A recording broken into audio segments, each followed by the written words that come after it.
আপনার কোনো আমল আল্লাহর দরবারে কবুল হবে না। ফেরেশতারা আপনার উপর লানত দিবে, আপনাকে আল্লাহ তাআলা কঠিন বিপদের মধ্যে ফেলায় দিবে। খুব মারাত্মক বিষয়। মুসলমানেরা ঈদের দিন এই কাজ থেকে বিরত থাকতে হবে সেটা জানে না। যখন জীবনে কোনো বিপদ চলে আসে তখন সে আফসোস করে বলে, আরে আল্লাহ বোধহয় আমাদের তারা কাউরে দেখে না। কিন্তু নিজের কোন অপরাধের কারণে সে বালা মুসিবতের মধ্যে পড়েছে সে নিজেও জানে না। কুরবানিদের দিন প্রথম কাজ হলো, আল্লাহ সুবহানাহু ওয়া তাআলা বলছেন, ফাসাল্লি লিরাব্বিকা ওয়ানহার। কুরবানিদের প্রথম কাজ হলো আপনার পশু কুরবানি করা। অনেক মুসলমান মারাত্মক যে ভুলটা করে, যার কারণে তার কুরবানির কিছুই আল্লাহর দরবারে পৌঁছায় না, সেটা হচ্ছে নিয়ত সহি রাখে না। আপনি কুরবানি দিবেন একমাত্র আল্লাহর জন্য। কত বড় গরু দিলেন, কত মানুষ দেখলো, কত আলোচনায় আসলেন, এইসব বিষয়গুলো যদি আপনার হৃদয়ে ধারণ করে তাহলে মনে রাখবেন জীবনে কোনোদিন আপনার কুরবানি কবুল হবে না। সুতরাং কুরবানিদের দিন নিয়তটাকে সহি রাখতে হবে। নিয়তের মধ্যে গরমিল রেখে কুরবানি দিলে সেই কুরবানি কোটি টাকা দিয়ে করলেও আল্লাহর দরবারে তার রক্ত তার গোশত কিছুই পৌঁছায় না। আল্লাহ বলছেন তাকওয়া পৌঁছায়। সুতরাং যখন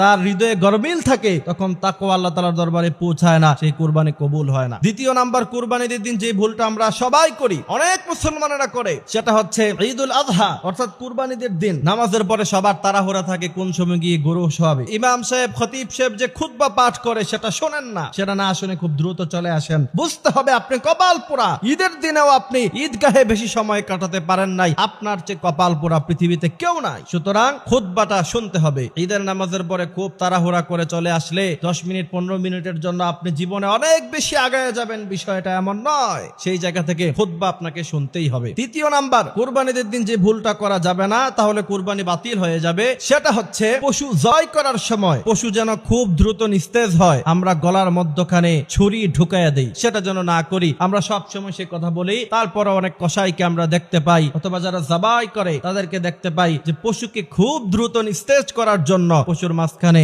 ছুরি ঢুকাইয়া দেয়। সেটা কখনো করবেন না। এই তিনটা ভুল আপনারা করবেন না।